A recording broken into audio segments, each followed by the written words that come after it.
Good morning दोस्तों, welcome back to a new video. और आज की वीडियो में मैं अपनी पीआर प्रोसेस के बारे में बात करने जा रहा हूँ। और सबसे पहले थैंक्स आप सभी का जिन्होंने मुझे कंग्रेचुलेशंस भेजी हैं इंस्टाग्राम पे या यूट्यूब पे। और बहुत बहुत शुक्रिया आप सभी का। इस वीडियो में मैं वही सारा प्रोसेस बताने जा रहा हूँ, मैं कब आया था, कितना टाइम मुझे पीआर लेने में लगा और कौन सी जॉब मैंने की है, और वो सारी चीज़ें मैं आज इस वीडियो में डिस्कस करूँगा। तो वीडियो को एंड तक ज़रूर देखिएगा। सबसे पहले एक और अनाउंसमेंट है, मैंने इस चैनल पे एक पोल डाला था, तो ज़्यादातर लोग ये कह रहे थे कि हम इस चैनल पे इंफॉर्मेशनल वीडियोस ही देखना चाहेंगे। तो मैं इस चैनल को इंफॉर्मेशनल वीडियोस के लिए ही रखना चाहता हूँ, तो इसीलिए मैंने अपना ट्रैवल या डेली ब्लॉग्स का चैनल अलग बनाया है। तो अगर आप ट्रैवल या डेली ब्लॉग्स देखना पसंद करते हैं तो प्लीज़ सपोर्ट कीजिए उस चैनल को जाके सब्सक्राइब कीजिएगा। मैं लिंक नीचे डिस्क्रिप्शन में दे दूंगा। अगर आप इंफॉर्मेशनल ब्लॉग्स देखना पसंद करते हैं तो मैं इस चैनल पे इंफॉर्मेशनल वीडियोस रेगुलर डालता रहूँगा। तो फ़िलहाल मैं इस वीडियो को स्टार्ट करता हूँ। सबसे पहले तो मैं अपनी प्रीवियस एजुकेशन पे आता हूँ कि मैंने इंडिया से कौन सी एजुकेशन कर रखी थी। अगर मैं अपनी इंडियन एजुकेशन पे बात करूँ तो मैंने इंडिया से बीएससी कर रखी थी, बैचलर्स ऑफ साइंस। ये मैंने पंजाब यूनिवर्सिटी चंडीगढ़ से की थी। और काफ़ी लोग ये पूछते हैं कि हमारी परसेंटेज कम है, हम कनाडा आ सकते हैं या नहीं। तो इस वीडियो में मैं बता देता हूँ कि मेरे 43% मार्क्स थे बीएससी में, और फिर भी मुझे वीज़ा मिल गया। लेकिन मेरे आइल्स में जो बैंड थे वो ओवरऑल 7 बैंड थे, not less than 6 in any, जब मैं इंडिया से आया था। तो हो सकता है कि जो मेरे ग्रेड्स मेरे एजुकेशन में कम थे वो मे बी मेरे आइल्स ने उस चीज़ को कवर कर दिया होगा। तो इसके बाद मैंने कोर्स चूज़ करना था, तो कोर्स चूज़ किया मैंने water and waste water treatment systems का फ्लेमिंग कॉलेज में, जो कि लिंसी में पड़ता है। पीटरब्रो शहर है उसके क्लोज, जो कि मेन शहर है, और उससे थोड़ी दूर पड़ता है। तो वहाँ पे water and waste water systems का मेरा कोर्स था। एनवायरनमेंट से रिलेटेड मैं स्टडी कर सकता था क्योंकि मैंने साइंस के सब्जेक्ट्स पढ़ रखे थे। जो मैंने एसओपी बनाई उसमें मैंने मेंशन कर दिया था कि मेरी प्रीवियस स्टडी और इस कोर्स के ये सब्जेक्ट्स मैच करते हैं, तो इसीलिए मैं फ़र्दर स्टडीज़ के लिए जो है कनाडा जाना चाहता हूँ। तो मैंने सब्जेक्ट्स को मैच करा दिया था और कुछ अपना बैकग्राउंड को मैच करवा दिया था कि मैं इन्वायरमेंट सब्जेक्ट मैंने पढ़ रखा है और ये चीज़ें मैं इन्वायरमेंट में हमेशा से करना चाहता था, तो इसीलिए मैं कनाडा जाना चाहता हूँ। तो ये मैंने अपनी एसओपी में मेंशन किया था। मेरा वीज़ा शायद मेरी फ़ाइल पूरी लगाने के बाद हफ्ते 10 दिन में मेरा वीज़ा आ गया था। तो उसके महीना डेढ़ महीना बाद जो है मैं कनाडा में लैंड कर गया था। मैं दिसंबर 20 को कनाडा में लैंड किया था, दिसंबर 20 2016। और मेरी स्टडी स्टार्ट थी जनवरी से, तो मैं लगा लीजिए कोई 10-15 दिन पहले ही अपनी स्टडी से कनाडा में लैंड किया था। अब मेरा कोर्स शुरू हुआ था जनवरी 2017 में, जो water and waste water systems का कोर्स था।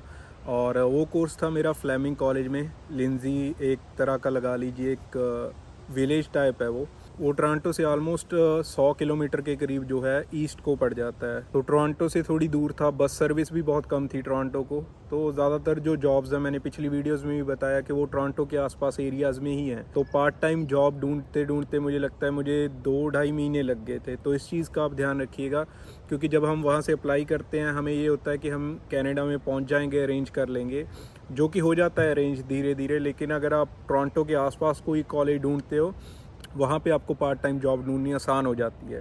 ज़्यादातर मैन्युफैक्चरिंग यूनिट्स या कुछ भी चीज़ बनती है इंडस्ट्री, वो ज़्यादातर टोरंटो एरिया के आसपास ही है। और वहाँ की एजुकेशन पे मैं आता हूँ, तो वहाँ पे मेरा कोर्स जो था वो 1 साल का था, पूरे 12 महीने का कोर्स था मेरा, जो जनवरी से लेके दिसंबर एंड तक था, दिसंबर 31 तक।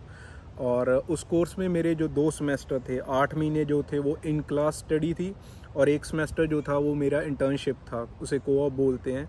तो उसकी रिक्वायरमेंट ये थी कि आपकी लास्ट में जो कोऑप है, जो इंटर्नशिप आपने फाइंड करनी है, वो पेड होनी चाहिए। तो 4 महीने की आपको पेड इंटर्नशिप करनी थी। उसके बाद आपको क्या है, उससे कोर्स कंप्लीशन लेटर मिलती है।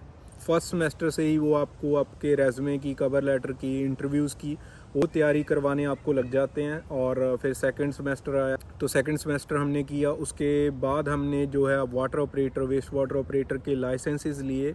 तो वो लाइसेंसेस के बिहाफ पे आप जो है जॉब अप्लाई करते हो। और तो जॉब अप्लाई करते करते हमारी कोऑप्स लगी, और उसके बाद मैंने वो 4 महीने की कोऑप किसी और शहर में जाके कंप्लीट की। तो ये फर्स्ट कोर्स मेरा कंप्लीट हुआ, और सेकंड कोर्स मैंने जो है वो टोरंटो में ले लिया था, हम्बर कॉलेज में।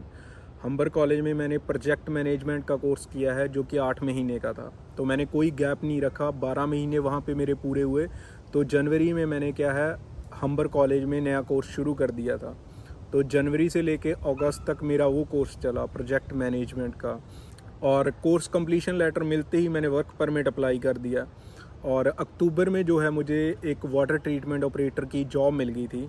मैंने अपना वर्क परमिट अप्लाई कर दिया था। मेरा वर्क परमिट जो है वो नवंबर मिड में आया, लेकिन जो मैंने जॉब शुरू कर दी थी वो अक्टूबर मिड में ही शुरू कर दी थी, 1 महीना पहले अपने वर्क परमिट अप्रूवल से। तो वो जॉब सीजनल थी, मुझे इसका आइडिया नहीं था। उन्होंने मुझे बोला था कि हाँ जॉब आपकी कॉन्टीन्यूस रहेगी, ये चलती रहेगी। लेकिन जब मैंने वहाँ पे काम शुरू किया, एक गलती मैंने ये की कि मैंने उनसे ऑफ़र लेटर नहीं लिया।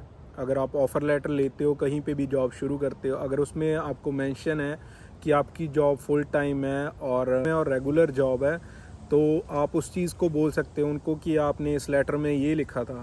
तो जॉब जो है मेरी वो थोड़े टाइम के लिए उन्होंने रोक दी थी कि अभी स्नोफॉल में आप काम नहीं कर सकते। वो काम स्नोफॉल में नहीं होता था।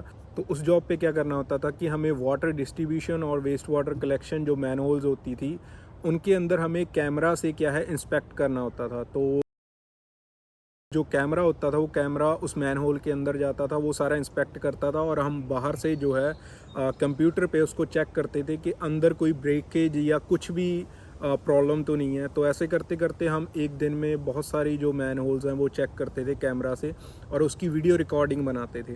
तो ये कॉन्ट्रैक्ट था किसी कंपनी का सिटी के साथ, तो उनकी वो रिकॉर्डिंग्स बना के वो कंपनी जो है सिटी को भेजती थी। उसके बाद जनवरी फरवरी 2019 में मैं इंडिया चला गया। उसके बाद मैंने मार्च में आके उनसे कांटेक्ट किया, तो वो जॉब मेरी दोबारा शुरू नहीं हुई।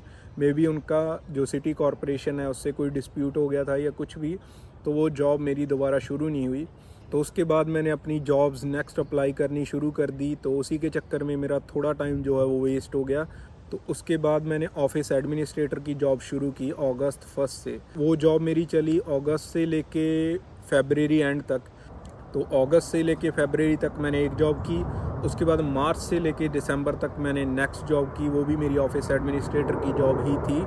तो इन दोनों जॉब्स का एक्सपीरियंस मैंने अपनी एक्सप्रेस एंट्री प्रोफाइल में डाला था। तो ये साल का एक्सपीरियंस मैंने इन दोनों जॉब्स पे पूरा किया, और उस 1 साल में मैंने अपनी जो है इंडियन एजुकेशन है वो एवेलुएट करवा ली थी और अपना आइट्स दे दिया था। ये दोनों चीज़ें बहुत ज़्यादा ज़रूरी होती हैं आपकी एक्सप्रेस एंट्री प्रोफाइल बनाने के लिए। तो आइट्स आप जल्दी से जल्दी दे दें और अपने जो इंडियन एजुकेशन के डॉक्यूमेंट्स हैं वो जल्दी से जल्दी एवेलुएट करवा लें।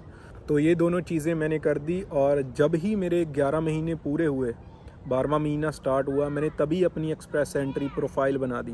मेरा 12वां महीना कंप्लीट नहीं हुआ था, मेरा 12वां महीना शुरू हुआ था। मैंने एक्सप्रेस एंट्री प्रोफाइल बनाई, उसके नेक्स्ट डे ही जो था वो ड्रॉ निकलना था। मुझे पता था कि नेक्स्ट डे ड्रॉ आएगा, तो मैंने पिछले ही दिन प्रोफाइल बनाई अपनी, और नेक्स्ट डे जो है वो मेरी प्रोफाइल ड्रॉ में सेलेक्ट होगी। मेरा स्कोर बना था 462 था, और उस ड्रॉ का जो लोएस्ट स्कोर था वो 454 गया था। तो मेरे 8 नंबर ज़्यादा थे, तो मेरी फ़ाइल पिक हो गई। तो फाइल पिक होने के बाद इनविटेशन आया। इनविटेशन आने के बाद वो आपके सारे डॉक्यूमेंट्स मांगते हैं, मैंने पिछली वीडियोस में भी बता रखा है। उसके बाद उन्होंने सारे डॉक्यूमेंट्स मेरे से मांगे, मेरी जॉब लेटर, मेरे पे स्टब, मेरी इंडियन एजुकेशन, कैनेडियन एजुकेशन के डॉक्यूमेंट्स। तो ये सारे डॉक्यूमेंट्स उन्होंने मेरे से मांगे, और इन डॉक्यूमेंट्स में से सबसे ज़्यादा टाइम किसी डॉक्यूमेंट ने लिया तो वो था पुलिस क्लियरेंस सर्टिफिकेट। आपकी इंडियन पुलिस क्लियरेंस बहुत ज़्यादा टाइम लेती है, ऑलमोस्ट मेरा 1.5 से 2 महीने उसी में गए हैं। तो अगर आप वो पहले करवा के रख लेते हो तो आपका वो टाइम बच जाता है। तो मुझे अराउंड अगस्त 17 इनविटेशन आया था कि आप अपने डॉक्यूमेंट्स अपलोड कर दीजिए। तो मैंने अपने डॉक्यूमेंट्स कंप्लीट अपलोड किए हैं अक्टूबर 10 को।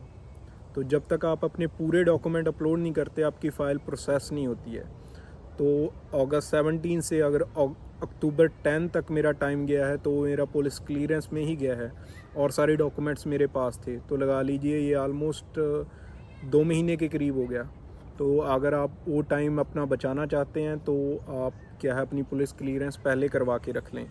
उसके बाद अक्टूबर 10 को मैंने अपना लास्ट डॉक्यूमेंट अपलोड किया, और उसके बाद मेरी पीआर आई है, जो कन्फर्मेशन आई है जून 17 को। और ये ऑलमोस्ट मेरे हिसाब से 8 महीने 7 दिन लग गए मुझे। तो ये सारा प्रोसेस था मेरा पीआर का। अगर मैं शुरू से बताऊं तो मैं 2017 के शुरू में आ गया था, और मेरी पीआर हुई है 2021 की जून में। तो ऑलमोस्ट मुझे 4.5 साल लग गए पीआर लेते लेते। तो ये चीज़ें हैं। बाकी मैं वीडियोस बनाऊंगा इसके ऊपर भी कि कौन कौन सी गलतियां मेरे से हुई हैं जिसके कारण मेरी जो पीआर है वो 4.5 साल लग गए, और वो चीज़ें मैं नेक्स्ट आने वाली वीडियोस में बताऊंगा।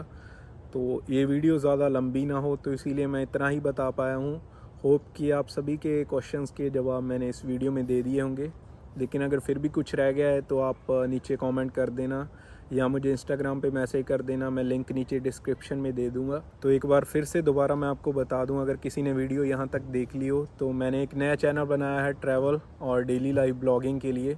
अगर आप उस तरह के ब्लॉग्स देखना पसंद करते हैं तो प्लीज़ उस चैनल को सब्सक्राइब कीजिएगा और सपोर्ट कीजिएगा। तो चैनल के साथ बने रहिएगा, और अगर वीडियो अच्छी लगी हो तो वीडियो को लाइक कीजिएगा, वीडियो को ज़्यादा से ज़्यादा शेयर कीजिएगा, और आने वाली वीडियोस के लिए चैनल को सब्सक्राइब ज़रूर कीजिएगा। तब तक के लिए मैं चलता हूँ और मिलता हूँ आपको नेक्स्ट वीडियो में।